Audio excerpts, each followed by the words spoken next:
tant que Tshisekedi, de rappeler les uns et les autres. Parce que nous tous, nous avons la capacité de nuisance, mais quand on ne le fait pas, nous devons privilégier les patrimoines. Et nous devons nous privilégier, et surtout tout en privilégiant les dialogues, qui est un mode, n'est-ce pas, rationnel, un mode de la sagesse pour régler nos différends. Et je crois que je ne peux qu'exhorter tout le monde d'être patient, de mettre de l'eau dans nos vins, et puis, toper salito et nabiso, pour nakoyoka aussi un autre son de cloche.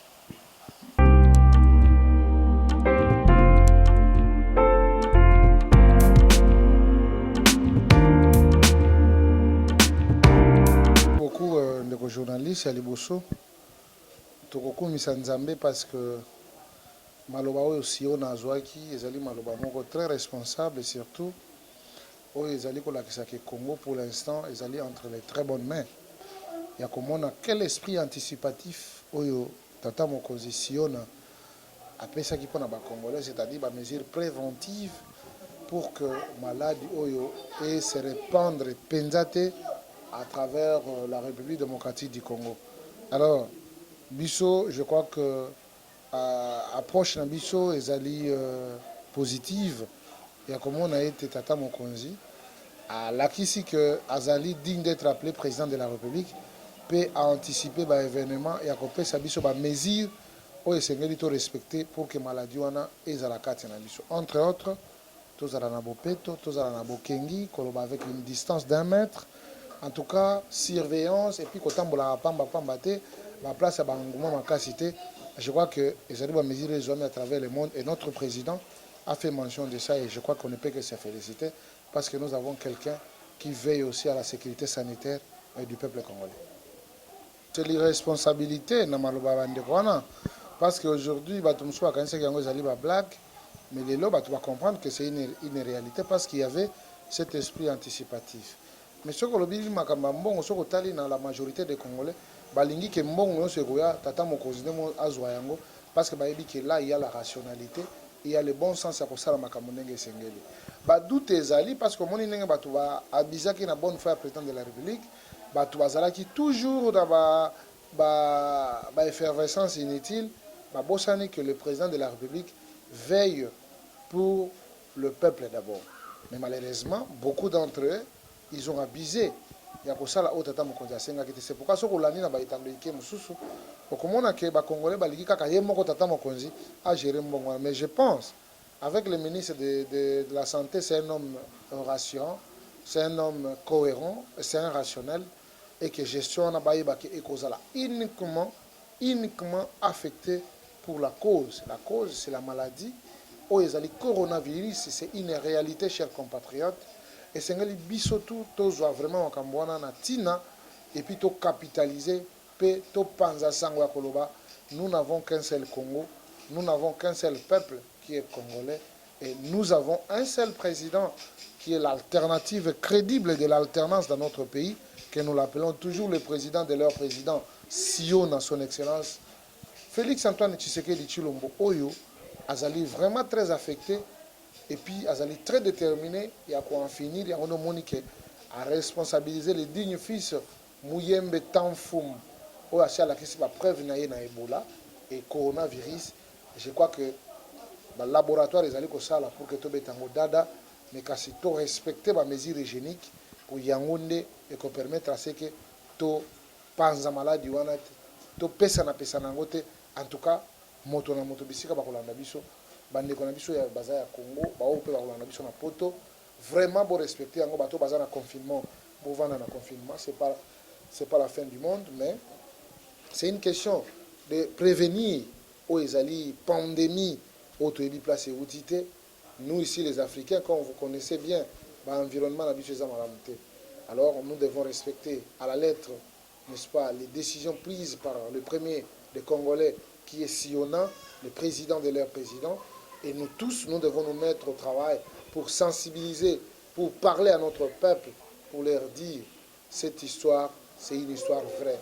Corona tue, Corona, il faut tout battre la yango. Mais là, c'est un Congolais, peut bande de sur la biso. Corona ezali ko se déplacer mais biso batune tozali ko se déplacer. Vous comprenez? C'est pourquoi esengeli biso na biso to mitala to éviter ba contact to éviter makambo ebele, to éviter koloba na monoko, to éviter kopesa na bambota maboko, to éviter ba corps à corps, to éviter makambo ebele. C'est pour un temps. Je crois que ceux qui te respectent les mesures sanitaires wana to kozala dans le bon. Mituna nezo sala ngama passe pe nazale ko mituna vraiment bato bazoi ba danger o ezali liboso na biso. Maladi wana réellement ezali. Pe yango wana ekomi kosala siko ba dégâts ekomi koboma. Oyoki directeur de cabinet adjoint ya madame Akasia wakufi chauffeur na ya auto okufa. C'est pour dire la maladie existe bel et bien. Nous devons nous protéger, nous devons protéger nos semblables. Ceux qui ont des symptômes de la maladie, on a kende na lombango, on se dépister. Si c'est vrai, on a déjà soumis na aux cure. Ça ne sert à rien parce que c'est une réalité. Les pays des hommes normaux, tout le monde est là, on n'a pas bisopé, installation et surtout les conditions sanitaires dans les réunies. Nous avons le devoir de respecter ce que les professionnels de la santé nous disent pour qu'en fait, tout se mettre à l'abri par rapport à la pandémie ou au coronavirus. Bon, moi, je suis tout à fait d'accord na makamboana ya liwa parce que bato ebele bakomi konyokola bato baza kobelisa bato matanga ekomi lokola une autre forme ya fête moto abelisi moto akufisi mais na suka nango komi kotuna tokovanda wapi. Non, nous devons être désignés. Comment on peut changer les habitudes automatiquement oyo tozaki nango te kala to banomona moto so aza na matanga bayaka kotikela biloko mais le comme moto aza na matanga yende akoleisa bino akomelisa bino or que abelisi moto.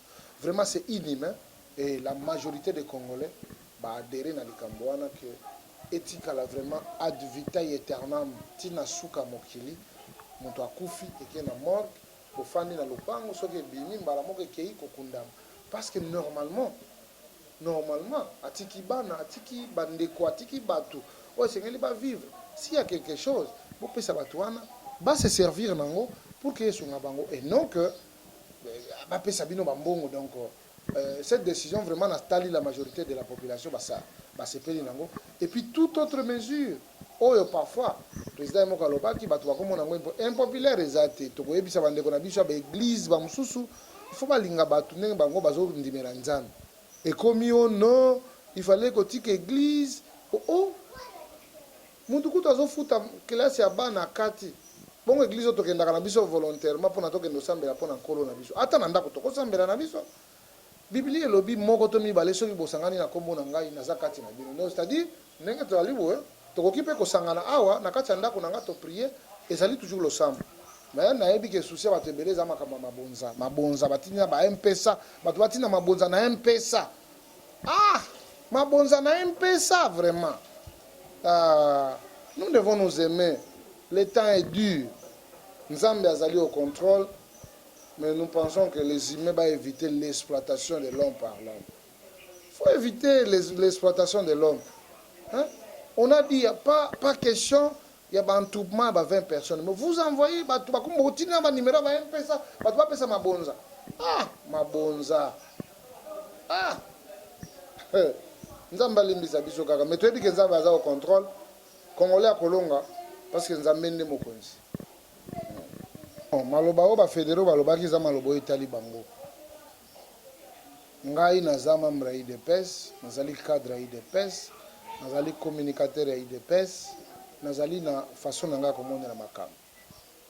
Na façon nanga komonela makambo, je comprends que il y a la mauvaise foi koyina nde ekoti na kati ya makambo. Soyons réels et réalistes. Nako simba tous les deux côtés. La première des choses, avant d'opposer n'importe quel acte, il faut comprendre d'abord au salamine. Donc comparer les protagonistes. Kabound à Kabound. On peut tout dire, Kabound à Kabound mérite notre considération. Il a tenu mordicus de corruption. Les gens qui ont voulu vendre les partis, nous arracher les partis. Ils n'ont pas pu. Kabound était au premier fond. Et nous aussi, nous étions au premier fond. Aujourd'hui, nous avons les pouvoirs, papa. Les histoires, les légendes de la lutte, il faut pas la récompenser. Ce n'est pas qu'aujourd'hui, on peut quand même s'adresser à Kabound comme ça. À cause de Namabenaye, mais nous le devons beaucoup de respect. Il a tenu. Maudit Kiss. Il a tenu, c'est parti. Après la disparition de Tshisekedi, Kabound a tenu pour ses partis. Mais ceux qui délient leur langue pour injurier Kabound, peut-être ils ont des considérations personnelles, mais moi en tant que politique, et politiquement par là, je dois beaucoup de respect à Kabound. Pour ce qui concerne la gestion des ambitions, on doit se parler, on ne peut pas s'entretuer. Les autres sont là.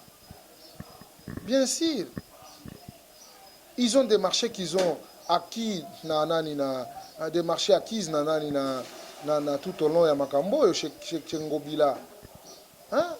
Maître Peter, c'est un vieux que je respecte beaucoup. Il a aussi ses avantages parfois. Il a des avantages dans Ngolelo. C'est par ici où je profiterai de l'occasion pour dire à tout le monde de mettre de l'eau dans leur vin. Et là, l'équipe dialogue est les spectacles désolants que vous allez offrir les lots, ça ne fait pas la gloire du président de la République. Ça ne fait pas la gloire du président. Vous êtes des grandes personnalités.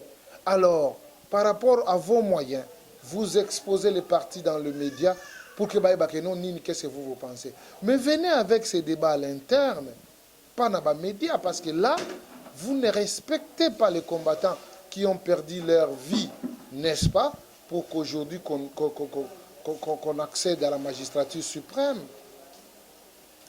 Vous ne respectez pas tous ceux qui nous ont quittés parce que nous avons tenu mordicus pour qu'il y ait l'alternance dans ce pays.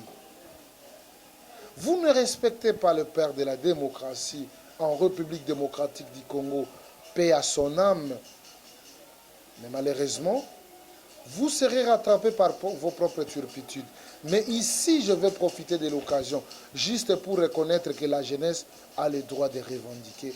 Parce que c'est elle qui a accompagné cette élite jusqu'à atteindre les objectifs finaux aux alliés à Kojoa, les sommets de la République.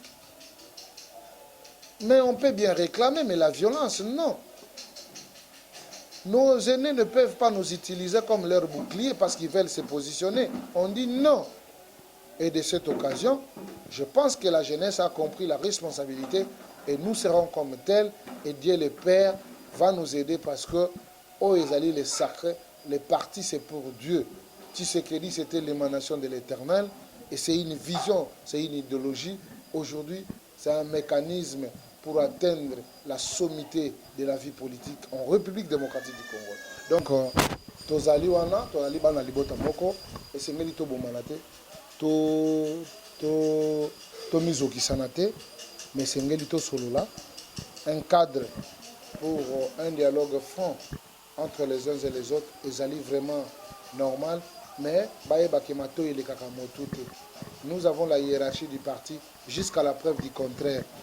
Tant que Félix Aïbissingateke a Longoli Kabundi, moi, il est non mon président. Tant que Balobi Nangate Balongoli Kabouya, il est mon secrétaire général et moi je suis celui qui va les accompagner. Le reste, vous avez attribution à la partie, venez répondre positivement à la tâche que vous avez au niveau parti pour qu'on finisse l'IDPS puisse gagner. Évitons la contradiction dans le média. Évitons les injures. C'est un débat de la rue, un débat de caniveaux, un débat des sous-hommes quand on fait toujours allusion des individus. Nous tous faisons un débat d'idées. Avec un débat d'idées, ça va nous aider à pouvoir proposer des choses valables pour, n'est-ce pas, les devenirs de la République et les devenirs de l'IDPS. Alors si on s'injurie entre nous, tel Azaboué, ou Azamoukou, ou Azamoulaï, je crois que ça ne nous honore pas. Et il est important en tant que Tshisekidiste de rappeler les uns et les autres. Parce que nous tous, nous avons la capacité de nuisance. Mais quand on ne le fait pas, nous devons privilégier les patrimoines. Et nous devons nous privilégier, et surtout tout en privilégiant les dialogues qui est un mode, n'est-ce pas, rationnel, un mode de la sagesse pour régler nos différends. Et je crois que je ne peux qu'exhorter tout le monde d'être patient, de mettre de l'eau dans nos vins et puis toper salito et nabiso pour nakoyoka aussi un autre son de cloche. Donc, ngala lobaka toujours notre pays est béni d'avoir un président Tshisekedi Félix. Si on a, il le mérite. C'est un don venant de Dieu.